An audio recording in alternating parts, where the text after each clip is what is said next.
Hi, everyone. I'm Peter Giannetti, Editor-in-Chief of Homepage News, and welcome to another episode of Truth on Trend, a new video series that examines the evolving connection between consumer behavior and the home and housewares industry, and what to look for and what to avoid in the pursuit of effective trend forecasting.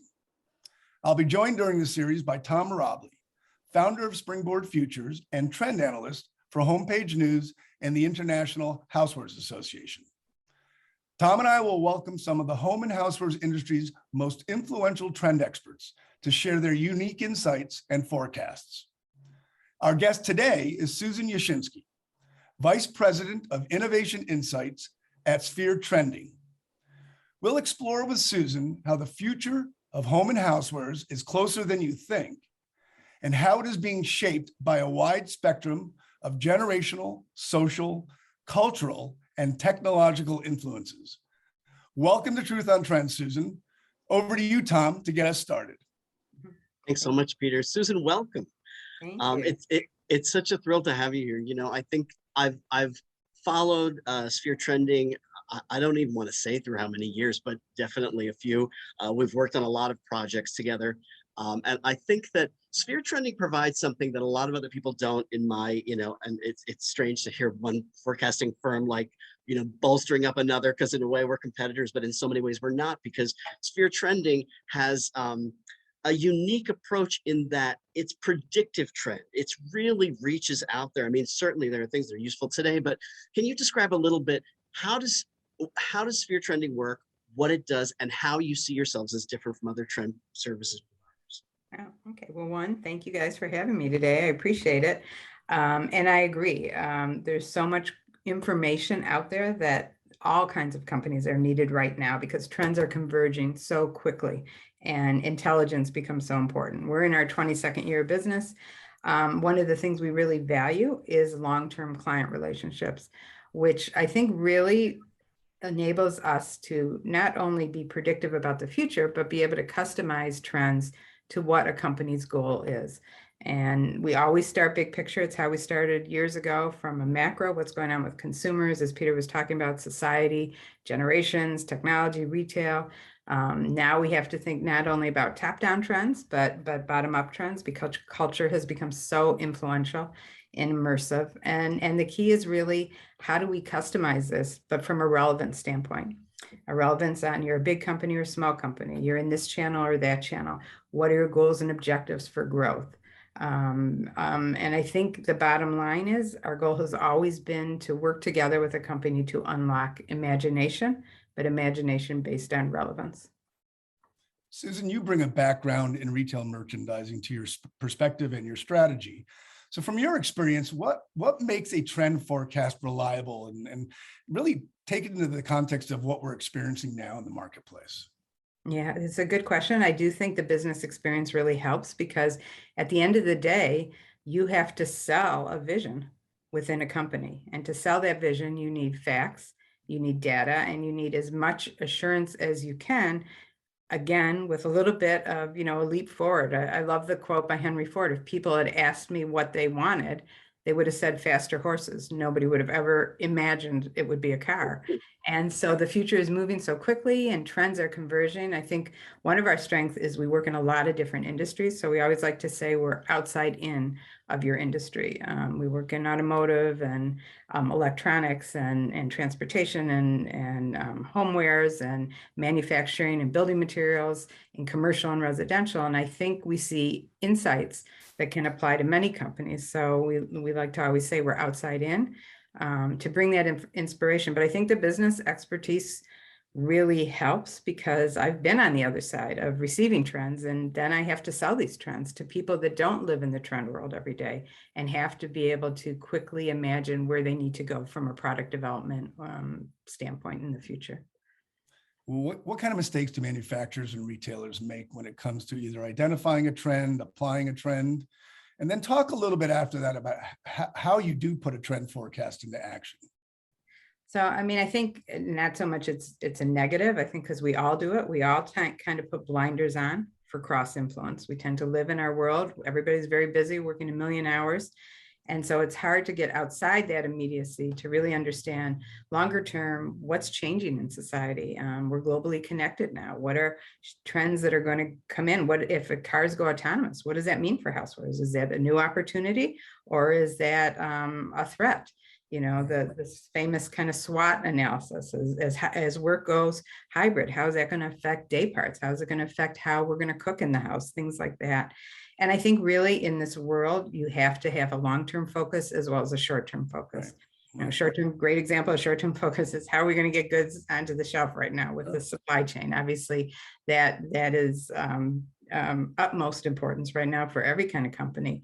But at the same time, you have to prepare for the future, because the future comes very quickly. And in a world where anybody can get into anybody else's business, Right. Knowing who your competitor will be in the future is actually probably not the competitor you think of today. Right. Susan, you just used a term I just want you to clarify for me. You said, how is that going to affect day parts? Explain day parts for me.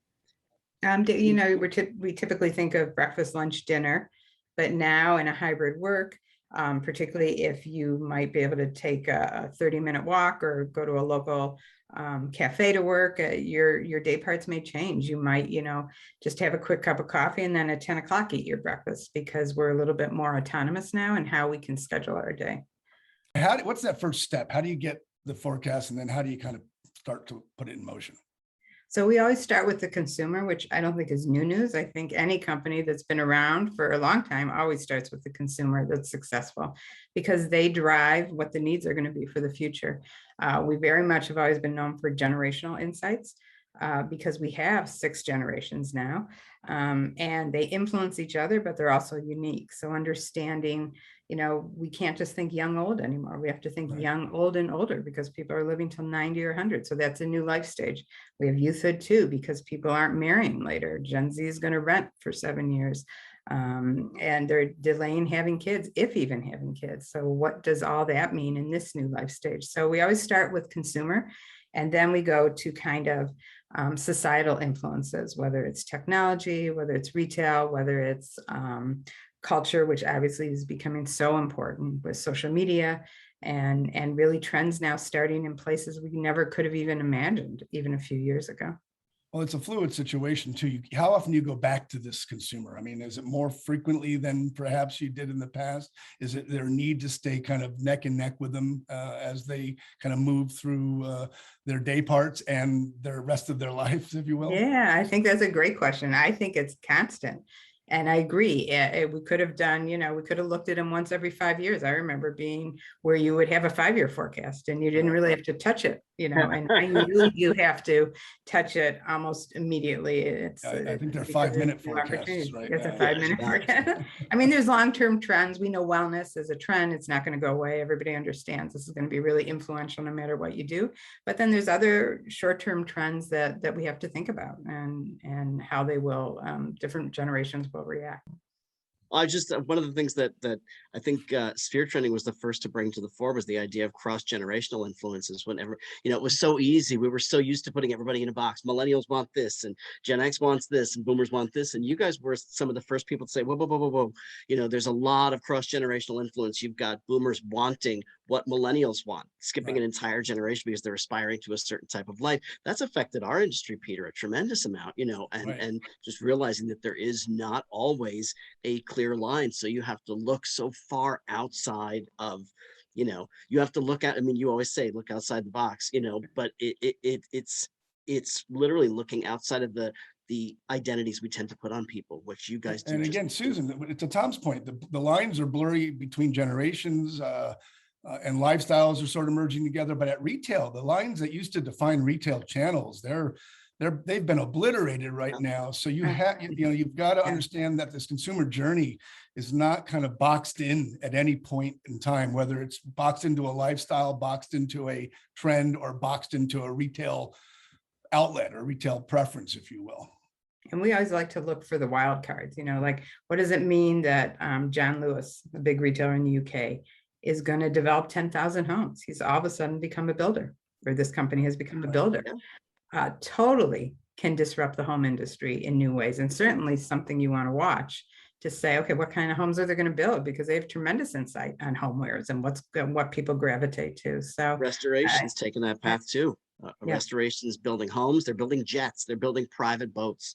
I mean, they're building yachts. They're really, it's, and those create aspirations in and of themselves, for a certain place. Let's start digging into some of the trends, and you've touched on some of them already, Susan, but is there a way to sort of define, we talk about not boxing ourselves in, but if you can define some of the primary lifestyle considerations driving innovation right now and trends in innovation? So I think some of them are, I think spaces are transforming, whether it's residential or commercial. And I think they're transforming because they're understanding we're becoming kind of a new generation of consumers as the baton switches from decades of influence from baby boomers to now millennials really being, 50.9% of the US population is under the age of 40. They're leading us into the future. And because baby boomers, myself included, want to be forever young, I constantly look what my kids are doing so I can try to remain cool, even though that's so far off my game. But I think part of the younger generations, it's all about personal fulfillment, whether they're in an office space or a home space or an airplane, whatever it is. They want to be creative. We have the most entrepreneurial generations coming up. We're a nation of crafters, as you guys know, and it's been so positive for the homewares industry. We've embraced cooking again. We're foodies, we're crafters, we're stylists, we love decor. And I think we're looking for spaces to help us transform, and we certainly look to companies to help inspire us. I think home healthcare and safety, wellness certainly was happening prior to the pandemic, but obviously has accelerated to a point that we're changing how our homes are designed to allow, seamless indoor-outdoor living. And we're also thinking about safety in new ways. And I really feel the wellness kitchen is the most important new shift we're going to have in the home in the future, not only because we love gardening and we want to grow our own, but truthfully because we are going to be worried about food supply in a big way. And I think that's coming sooner than people think. And certainly a lot of companies, the appliance companies, are thinking about this in a big way. Worried about supply and the safety of supply. And the safety of supply, exactly. Yeah. So I think, a space, home healthcare, we're a cultural kaleidoscope. I think from a design standpoint, that's fascinating because, we were used in an industry where it was traditional, casual, modern, eclectic, and anything that was kind of globally inspired went into eclectic, but eclectic design is influencing everything right now. And we're embracing the beauty of this kind of cultural kaleidoscope that we are merging into as a nation, and certainly being globally connected, we have inspiration from all over. I think of one of the things that you bring up that's so interesting when you say kaleidoscope. It's, we used to live in a very specific gravity of trend, and now it's like, I guess I look at trend as zero gravity. There is no trickle down. There's trickle down. There's trickle up. There's trickle across. It's like there is the volume and velocity of things is not dependent on a strict, high to low type of hierarchy anymore. And it's great, but it really means you have to watch constantly for where the influence is coming from. You guys do a tremendous job of that. I think one of the things that I wanted to ask you was, as we see smart home advance, it seems like sometimes, we see technology used for its own sake. In your opinion, what's at and to that end, there's been some resistance of smart home adoption. I mean, if you listen to sales, there's a lot of talk about how important smart home is. But when you look at the numbers, some of the numbers coming out of NPD and other forecast hubs, we're seeing that smart home is maybe not necessarily being adopted as quickly as it might be. What do you think is sort of at the core to gaining more consumer engagement when it comes, like, what should be at the core of the future of smart home adoption and development? I think it kind of, again, goes back to that word of consumers. So usually smart technology is giving us a comfort level. It's either making our life easier or it's giving us a safety level where it's easy to, lock and monitor home when you're far away. but we also love being involved. So we don't want to take away the experience from things we love. And then when you start to think I can put a chip in everything, not everything we want to chip in. I mean, do we like the Roomba? Yeah, because that's not really something people wake up in the morning and get thrilled to, have to vacuum the house. This is something that's made it easier. But when you talk about cooking, cooking is very emotional, and there's a lot of pleasure and self satisfaction that we get from that process. So, I think Mandy in our office showed a tea kettle where it would help aging in place. That's really a good kind of technology perhaps that we'll need as we start to live into our 90s or 100, and we all want to age in place. But we don't want to take away the emotional part of the activities that we really do love. So it's kind of, I think, finding that balance. And that's why I think a lot of things don't work, because they don't think about the emotional part as much. They just think we can do it, so let's do it, whether it's really going to be valued or not. We're in a very family environment. I always say we're the luckiest industry there is, because not only are we a necessity, but the core of what we enable is emotional. And that's so important. With that in mind, if you had to name some of the macro trends that should be influencing product development, service development in home and housewares, what would some of those be? Transformative spaces, that's a big topic for us. That's one of the things that Peter and I have been talking about a lot lately, but what else do you see? So, I mean, I always think there's opportunity for reinvention, but just to the point of what you and Peter both said, is never underestimating the passion part of it. I think people want to age in place and home. Look at baby boomers have been very independent. They dominate 52% of the wealth. They can afford to bring some smart technology into this house that will help them age in place in their home in a very respectful way. So I think the aging population is huge.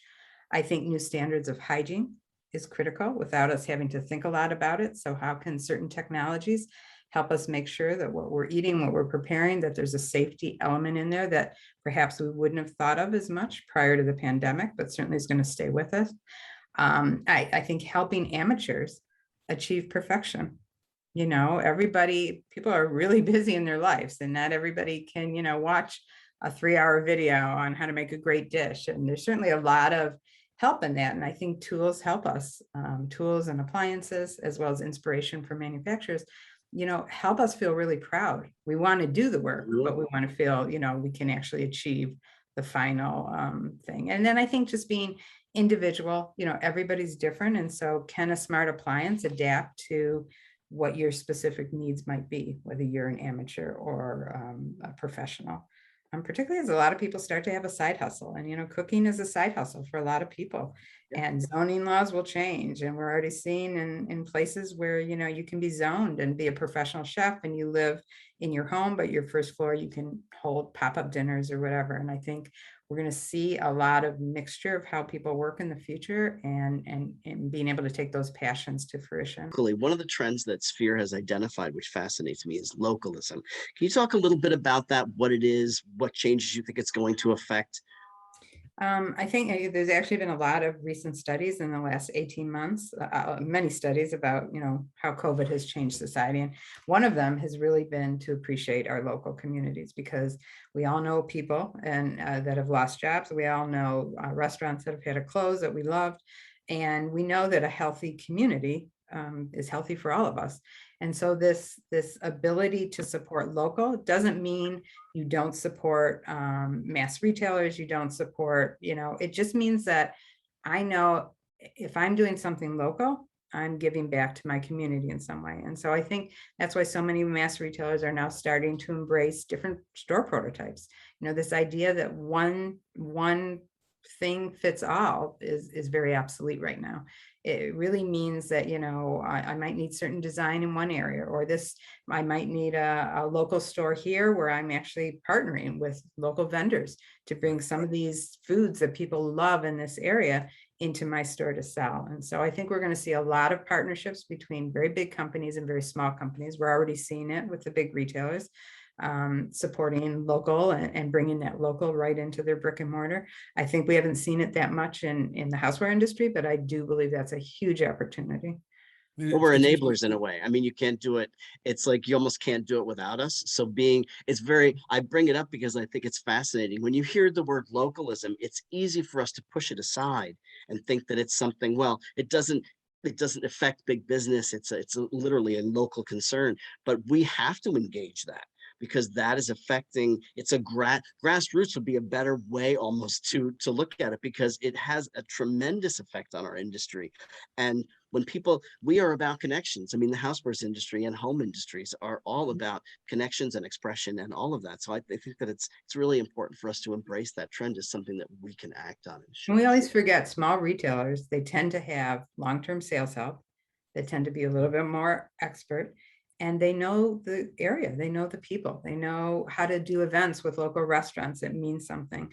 They really have their tap on local culture. So as we continue to have this kind of merger of brick and mortar and online, which obviously is going to happen more and more, that this brick and mortar more and more has to be kind of an empowerment area. It has to be an inspiration area. It has to be a teachable area. And I think local has a huge advantage over mass, which means, and there's many articles about this, big retailers are going to have to invest in educated sales help on the floor, because if I leave my house to go into a store, not only do I want to be inspired, but I also want to be educated at the same time. But is there something we haven't discussed today, a specific need that is really imminent, if not urgent right now on the part of the housewares consumer that needs to be addressed kind of now? Well, I think it's prepare. We call it prepare for the endemic. Not that we thought up that term, but truthfully, we are desperate to entertain again. We have missed family and friends. We've missed the hugging. Dining room tables are getting bigger. Dining rooms are even coming back in some homes. We're doing entertaining outside. We're decorating. We're not just doing Christmas decorations on the front lawn. We're doing them in our backyard, even if we're the only one that sees them.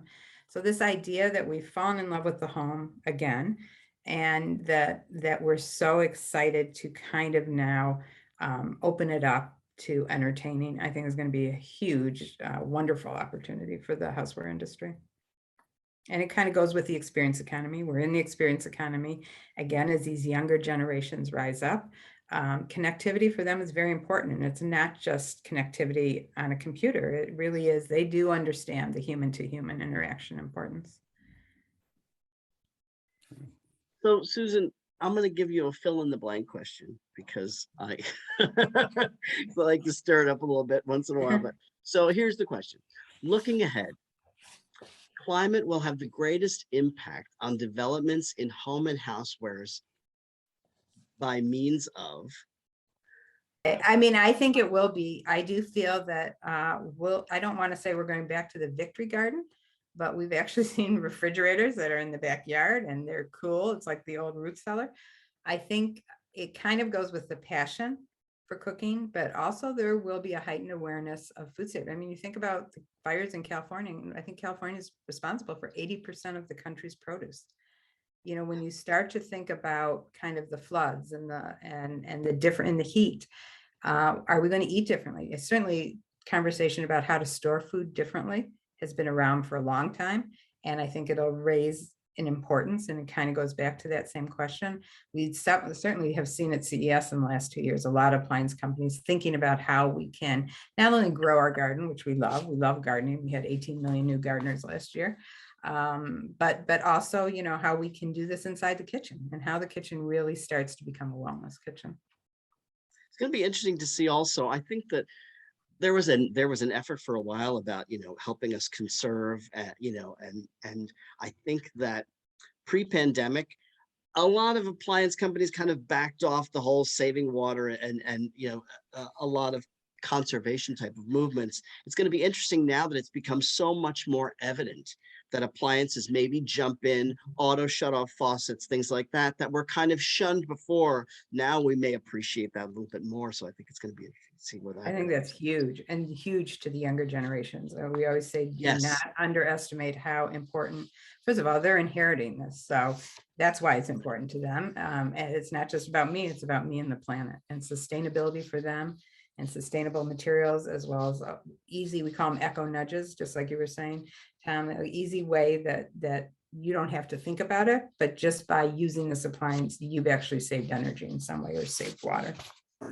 And Susan, it will be a pleasure to have you back at some time, not not to see which of the things we talked about today have come to fruition, but how it's all evolved and how this process of trying to get a handle on trends so we can sort of convey that to the industry and to retailers is and remains a very fluid thing. So thank you to Susan Yashinsky of Springboard today. Thank you, Tom.